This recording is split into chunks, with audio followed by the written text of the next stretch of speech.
سورۃ النساء کی آیت نمبر 31 آج کے درس کا حصہ ہے۔ اس آیت کریمہ سے پہلے اللہ تبارک و تعالی نے اصلاح معاشرہ کے لیے مختلف احکامات بیان فرمائے، جن میں حقوق، وراثت، نکاح، تعزیرات اور سزائیں، اور پھر گزشتہ درس میں جو آیات ہم نے پڑھی تھیں 6، ان میں اپنے احکامات کی عظمت کو پہچاننے اور باطل کی اتباع سے بچنے، نیز حقوق مالیہ اور حقوق انسانیہ یا جانیہ ان کا بیان فرمایا۔ اب یہ جو آیت کریمہ ہے، اس آیت کریمہ میں یوں آپ کہہ سکتے ہیں کہ جو احکامات بیان ہوئے، جو مسائل بیان ہوئے، جو معاملات بیان کیے گئے، ان کا لب لباب یا خلاصہ اس آیت کریمہ میں بیان کیا گیا ہے، اور آنے والے احکامات کی تمہید باندھی گئی ہے۔ گزشتہ کا خلاصہ بیان کیا گیا اور آنے والے احکامات کی تمہید باندھی گئی۔ اب ان دونوں باتوں کے مجموعے کو آپ یوں سمجھیے کہ اللہ تبارک و تعالی نے اس آیت کریمہ میں نافرمانی سے بچنے کا حکم دیا، بس یہ ہے اس آیت کریمہ کا خلاصہ یا لب لباب، کہ بندے کا کام یہ ہے کہ وہ مالک کی نافرمانی سے بچے۔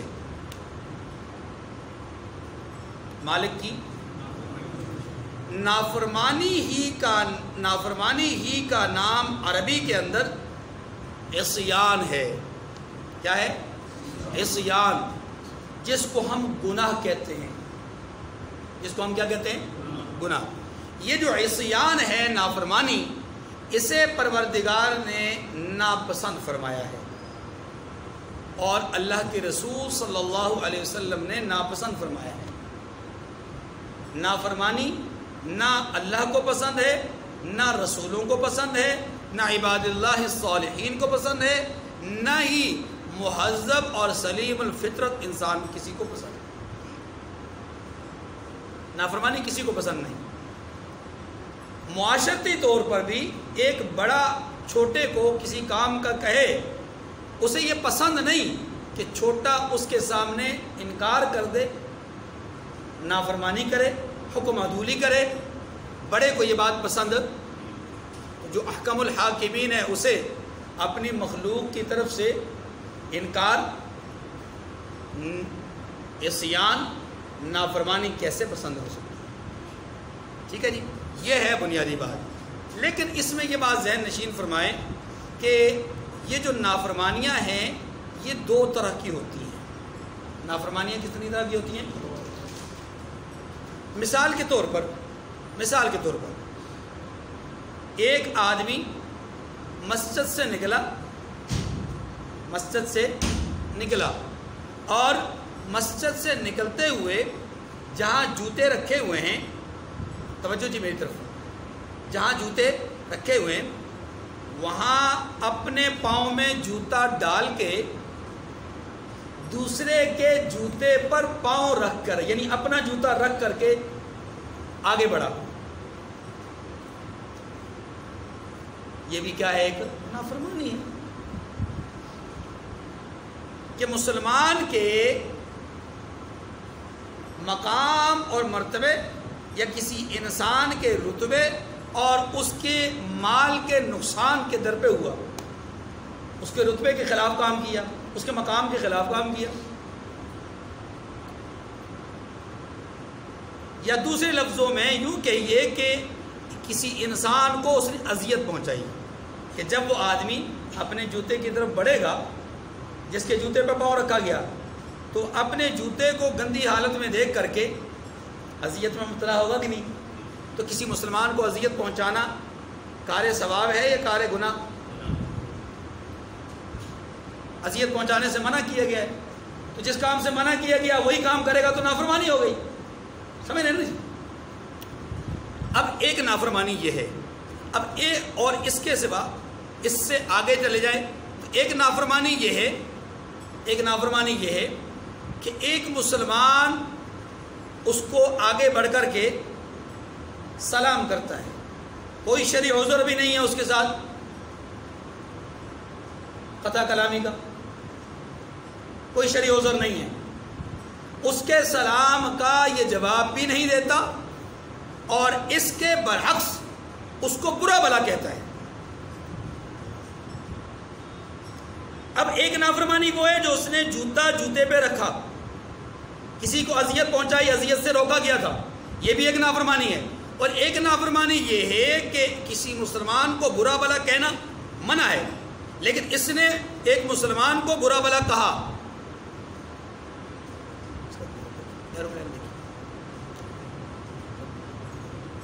ایک مسلمان کو برا بھلا کہنا اس سے منع کیا گیا، اس نے کہہ دیا، گالی دے دی۔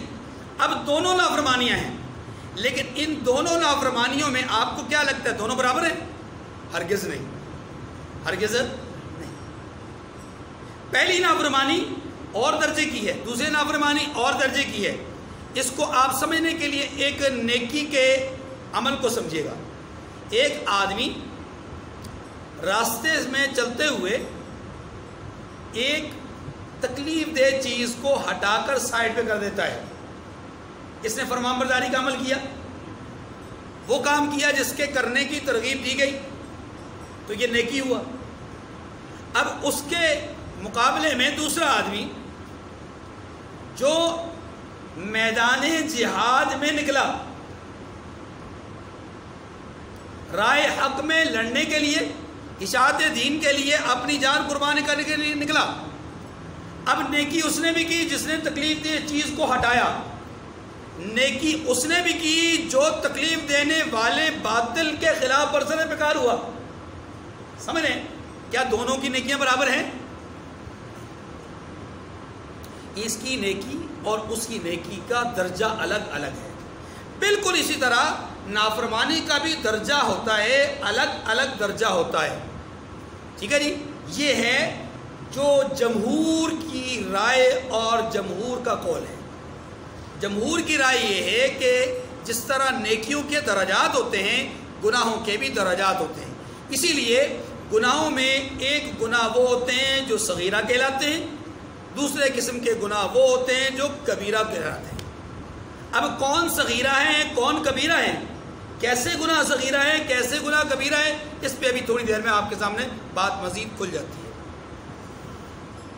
دوسرے حضرات، بعض حضرات کی رائے یہ ہے کہ گناہ خواہ صغیرہ ہو یا کبیرہ ہو، گناہ گناہ ہوتا ہے، وہ نافرمانی نافرمانی ہوتی ہے۔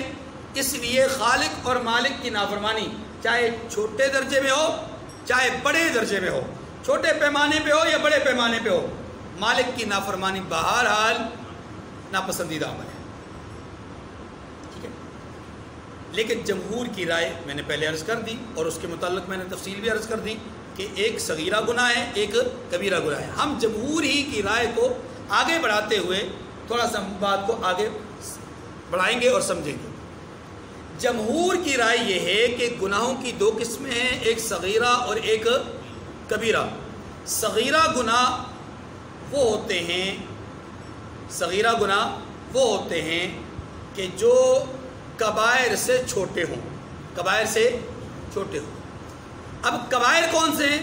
اس کے لیے جمہور نے دو اصول بیان کیے ہیں، یا ایک یوں سمجھ لیں، ایک اصول آپ ذہن میں رکھ لیں، دوسرے کو چھوڑ دیں۔ ایک اصول بیان کیا ہے اور وہ اصول یہ ہے کہ جس گناہ پر یا جس عمل پر، گناہ نہیں آپ اس کو عمل کہیں، گناہ تو بعد میں ہوگا، جس عمل پر اللہ کی طرف سے لعنت بیان فرمائی گئی ہو، جس گناہ پر لعنت آئی ہو۔ نمبر 2، جس گناہ پر جہنم میں بھیجے جانے کی سزا کا بیان آیا ہو، جہنم کی وعید آئی ہو۔ نمبر 3، اللہ اور اس کے رسول نے اپنی ناراضگی کا اظہار کیا ہو، نمبر 4، جس عمل کے کرنے پر شریعت نے سزا مقرر کی ہو، جس کو حد کہتے ہیں۔ دوبارہ بات سمجھ لیجیے گا، 4 باتیں۔ پہلی بات، وہ کام جس کے کرنے پر اللہ اور اس کے رسول نے لعنت بھیجی۔ نمبر 2، وہ کام جس کے کرنے پر اللہ اور اس کے رسول نے ناراضگی کا اظہار کیا۔ نمبر 3، وہ کام کہ جس کے کرنے والے کو جہنم کی سزا بتائی گئی۔ اور نمبر 4، وہ کام کہ جس کے کرنے والے پر دنیا میں سزا کا تعین کیا گیا۔ اس طرح کے کام کرنے کے عمل کو گناہ کہیں گے، اور یہ گناہ گناہ کبیرہ ہوگا۔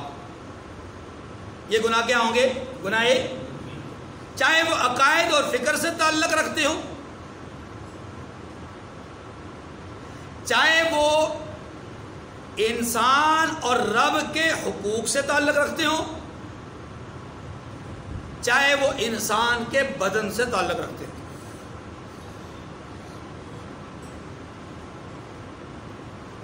اگر ان پر اللہ اور اس کے رسول کی لعنت آئی، غضب کا اظہار کیا گیا، جہنم کی وعید سنائی گئی، یا پھر حد جاری کرنے کا کہا گیا، تو وہ سارے گناہ گناہ کبیرہ ہیں۔ وہ سارے گناہ گناہ۔ اب تعداد کتنی ہے؟ تو ایسے جرائم کی تعداد اور ایسے اعمال کی تعداد بہت زیادہ ہے۔ ان کا تعلق زبان سے بھی ہے، ان کا تعلق آنکھ سے بھی ہے، ان کا تعلق ہاتھ سے بھی ہے، ان کا تعلق کان سے بھی ہے، ان کا تعلق پیٹ سے بھی ہے، ان کا تعلق پاؤں سے بھی ہے، ان کا تعلق انسانی بدن یعنی انسانی مکمل اعضاء سے بھی ہے، اور ان کا تعلق نظر اور فکر سے بھی ہے۔ مثلا عقائد اور فکر کے لحاظ سے کفر پر لعنت بھیجی گئی، نفاق منافقت پر لعنت بھیجی گئی، جہنم کی وعید سنائی گئی، ان المنافقین فی الدرک الاسفل من النار۔ اسی طریقے سے ارتداد مرتد ہونا، اس کی دائمی اور ابدی سزا جہنم بتائی گئی۔ الحاد ملحد ہو جانا، اس کی سزا جہنم بتائی گئی۔ یہ وہ گناہ ہیں کہ جن گناہوں کو ہم یہ کہیں گے کہ عقائد اور فکر کے گناہ ہیں۔ شرک، کفر، نفاق، الحاد، ارتداد، فسق، یہ سارے وہ گناہ ہیں۔ فسق سے مراد فسق کفر، ٹھیک ہے۔ یہ ہے عقیدے اور فکر کے گناہ۔ کچھ گناہ وہ ہیں کہ جو انسان کی زبان سے تعلق رکھتے ہیں، جیسے جھوٹ ہے، غیبت ہے، چغل خوری ہے، ہاں جی، اسی طریقے سے تہمت لگانا ہے کسی پر، جھوٹی گواہی دینا ہے، یا حق بات کو چھپانا ہے۔ یہ سب کا تعلق کس سے ہے؟ زبان سے۔ خواہ ان گناہوں کا تعلق ہاتھ سے تعلق رکھتا ہو، جیسے قتل کرنا ہے، چوری کرنا ہے، کسی کے مال کو غصب کرنا ہے، کسی کو زد و کوب کرنا ہے، تشدد کرنا ہے کسی پر، کسی کی جان کو نقصان پہنچانا ہے، یا اسی طریقے سے کسی کے مال کو غصب کرنا یا ہڑپ کر جانا ہے۔ یہ سارے کے سارے گناہ وہ ہیں، یہ سارے کے سارے وہ اعمال ہیں کہ جن کا تعلق انسان کے ہاتھ سے، یہ ہاتھ سے صادر ہوتے ہیں۔ ایسے ہی پیٹ سے بھی گناہوں کا تعلق ہے۔ یتیم کا مال کھانا، یہ اس کا گناہ پیٹ سے، یا پیٹ سے اس کا تعلق ہے۔ اور قرآن پاک نے کہا ہے کہ جو لوگ یتیم کا مال کھاتے ہیں وہ اپنے پیٹوں میں کیا کرتے ہیں؟ آگ ڈالتے ہیں۔ رشوت کھانا، پیٹ سے اس کا تعلق ہے۔ تو ایسے اعمال کہ جن کا تعلق عقائد اور فکر سے ہو، اور ان پر لعنت کی گئی ہو، غضب بیان کیا گیا ہو، یا ان پر وعید سنائی گئی ہو، یا ان پر حد جاری کی گئی یا بیان کی گئی، وہ تمام کے تمام گناہ وہ کیا ہیں؟ کبیرہ کہلاتے ہیں، خواہ وہ نظر سے تعلق رکھتے ہوں، زبان سے تعلق رکھتے ہوں، کان سے تعلق رکھتے ہوں، دل و دماغ سے تعلق رکھتے ہوں، پیٹ سے تعلق رکھتے ہوں، انسان کے دیگر اعضاء اور بدن سے تعلق رکھتے ہوں، یہ تمام کے تمام گناہ کیا ہوں گے؟ گناہ کبیرہ کہلائیں گے، گناہ۔ لیکن یہ بات ذہن نشین کر لیجئے گا کہ آگ کا انگارہ بڑا ہو یا چھوٹا ہو، ہوتا نقصان دہ، ہوتا کیا؟ فَمَنْ يَعْمَلْ مِثْقَالَ ذَرَّةٍ خَيْرًا يَرَهُ وَمَنْ يَعْمَلْ مِثْقَالَ ذَرَّةٍ شَرًّا يَرَهُ۔ خیر کا ذرہ ہے تو وہ بھی انسان اپنے اعمال نامے میں دیکھ لے گا، شر کا ذرہ ہے تو وہ بھی اعمال نامے میں۔ البتہ اللہ کا ایک عظیم فضل ہے امت محمدیہ پر کہ اللہ پاک گناہ کبیرہ سے بچنے والوں کو اس عمل حفاظت کے نتیجے میں یا بچنے کے نتیجے میں اللہ تعالیٰ اس برکت سے گناہ صغیرہ معاف کر دیتے ہیں۔ اس بات کو سمجھیے گا، اللہ تعالیٰ نے امت محمدیہ پر یہ فضل فرمایا ہے کہ اس میں کوئی فرد اگر گناہ کبیرہ سے بچتا ہے، اللہ تعالیٰ اس بچنے کی برکت سے، اس بچنے کے عمل کے نتیجے میں اس کے صغیرہ گناہوں کو اللہ معاف فرما دیتے ہیں۔ جیسا کہ حدیث میں آتا ہے، ایک جمعہ سے لے کر کے دوسرے جمعہ تک، یعنی جمعے کی نماز سے دوسری جمعے کی نماز تک، ان دونوں جمعوں کو ادا کرنے والے فرد کے گناہوں کو اللہ معاف فرما دیتے ہیں۔ ایک نماز سے دوسری نماز کے وقت تک ہونے والے گناہوں کو اللہ معاف فرما دیتے ہیں۔ مسلمان جب اچھی طرح وضو کرتا ہے تو اس کے اعضائے وضو سے گناہ جھڑ جاتے ہیں۔ جب کوئی بندہ مومن نماز کی انتظار میں مسجد میں بیٹھا ہوتا ہے تو اللہ اس کے گناہوں کو معاف فرما دیتے ہیں۔ اچھا، بعض اوقات یہ ہوتا ہے کہ صرف گناہوں کو معاف کرتے ہیں،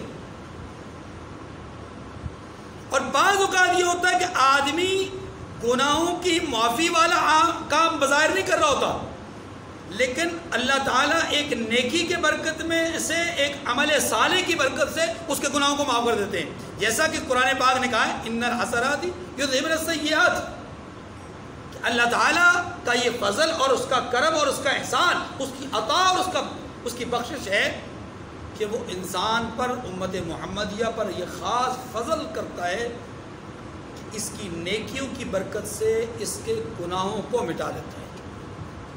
الذین یجتنبون کبائر الاثم والفواحش الا اللمم، بندگان خدا کون ہیں؟ جو گناہوں سے بچتے ہیں، کبیرہ گناہوں سے، بڑے بڑے گناہوں سے، نافرمانیوں سے، عصیان سے بچتے ہیں۔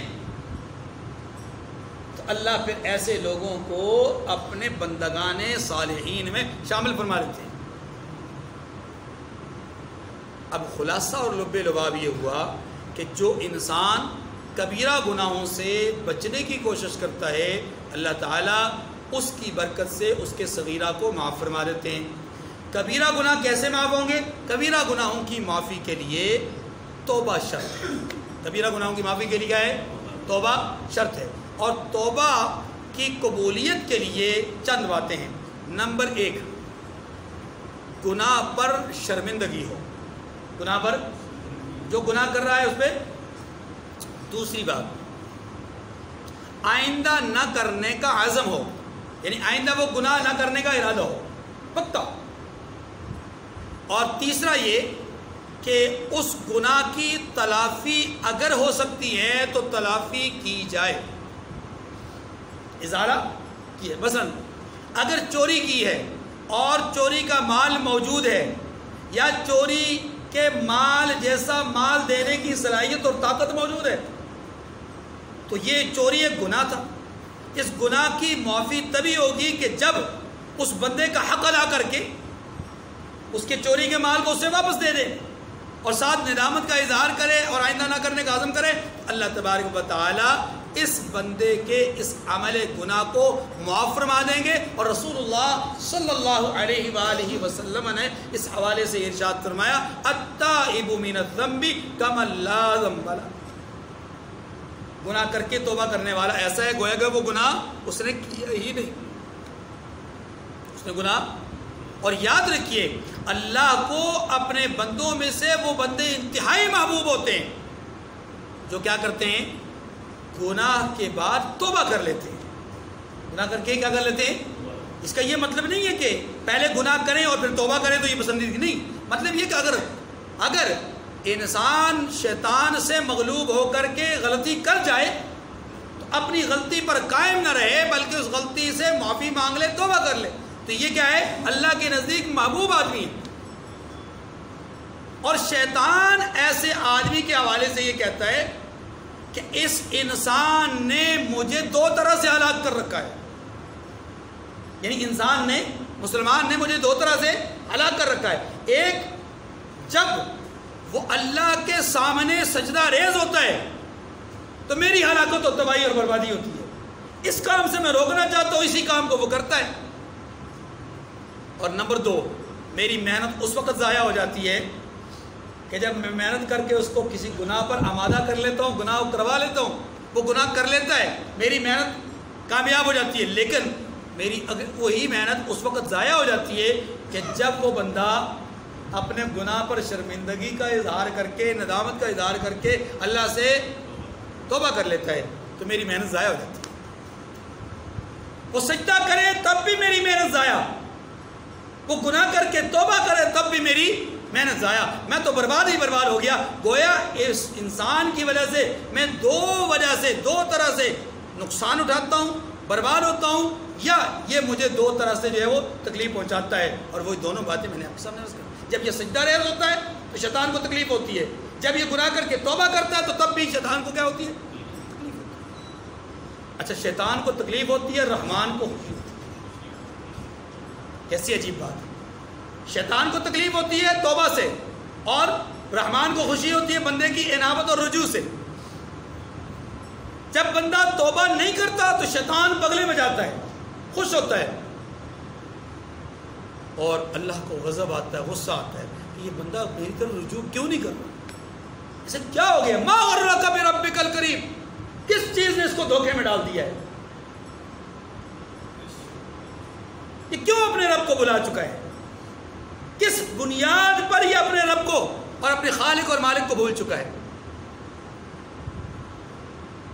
اس آیت کریمہ میں ہمارے سامنے جو بنیادی بات ہے وہ ہے اللہ کی نافرمانی سے بچنا. نافرمانی چھوٹے درجے کی ہو یا نافرمانی بڑے درجے کی ہو، ہر سطح کی نافرمانی سے بندہ خدا کا کام یہ کہ وہ کیا کرے؟ اپنے آپ کو بچائے رکھے. ان تجتنبوا کبائر ما تنہون عنہ نکفر عنکم سیئاتکم وندخلکم مدخلا کریما.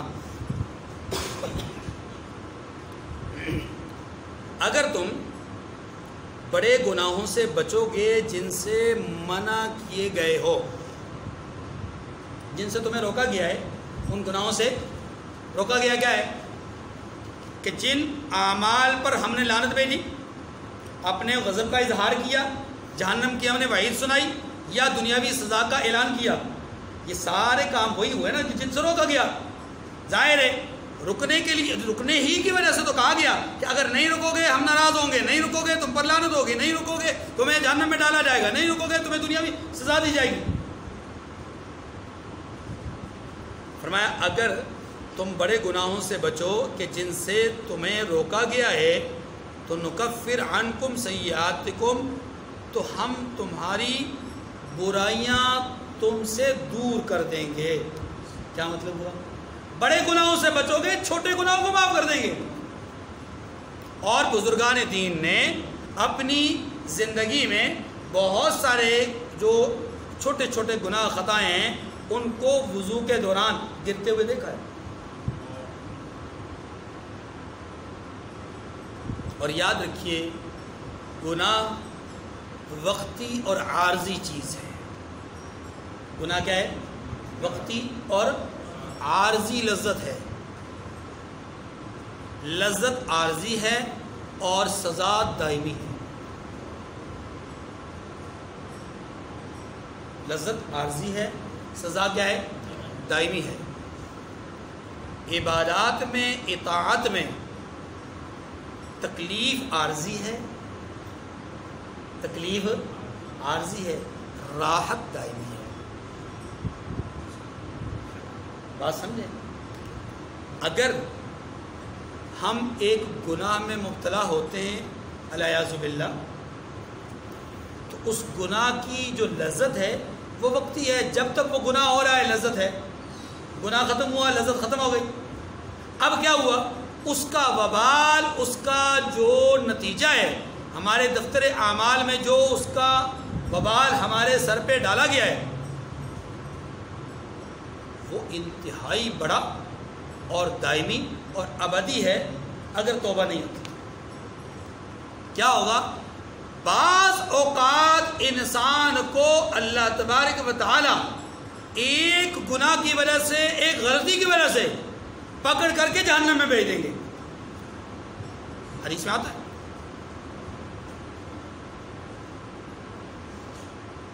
اب ایک لذت جسے دنیا میں عارضی طور پر کچھ لمحے کے لیے، کچھ وقت کے لیے ہم نے حاصل کیا، اس کے نتیجے میں سزا دائمی ہو گئی۔ جبکہ اس کے مقابلے میں فجر کے لیے اٹھنا تکلیف ہے نا تکلیف، نماز کے لیے دوستوں کی محفل کو چھوڑ کر آنا تکلیف ہے، گرمی کے دنوں میں یا لمبے دنوں میں روزہ رکھنا تکلیف ہے، میدان جنگ میں نکلنا اور دشمن کے مقابلے میں کھڑے ہونا تکلیف ہے، لیکن یہ تکلیف عارضی ہے، چھوٹے پیمانے پہ، چھوٹے درجے پہ، لیکن اس کا نتیجہ اور اس کا انجام کار اور اس کا جو سکون ہے، اس کے لیے جو راحت کا فیصلے وہ کیا ہے؟ وَنُدْخِلْكُمْ مُدْخَلًا كَرِيمًا، وَنُدْخِلْكُمْ، اس کو قرآن پاک نے دوسری جگہ پہ کہا نُزُلًا مِّن غَفُورٍ رَحِيمٍ۔ یہ ضیوف الرحمن ہوتے ہیں، یہ کون ہوتے ہیں؟ ضیوف الرحمن، اللہ کے مہمان ہوتے ہیں۔ فرمایا نُزُلًا مِّن غَفُورٍ رَحِيمٍ، یہ رب کی طرف سے مہمان نوازی ہے۔ کون سے رب؟ غفور رحیم، جو رب غفور اور رحیم ہے۔ وَنُدْخِلْكُمْ مُدْخَلًا كَرِيمًا، اور ہم تمہیں عزت کی جگہ میں داخل کریں گے، پروٹوکول والی جگہ میں، پورے آداب کے ساتھ، پورے پروٹوکول کے ساتھ، پورے مقام اور مرتبے کے ساتھ تمہیں جنت کی طرف لے جایا جائے گا۔ اتنا زبردست مقام اور درجہ ہے۔ اللہ تعالیٰ مجھے اور آپ کو توفیق عمل نصیب فرمائے۔ وآخر الدعوانا ان الحمد للہ رب العالمین۔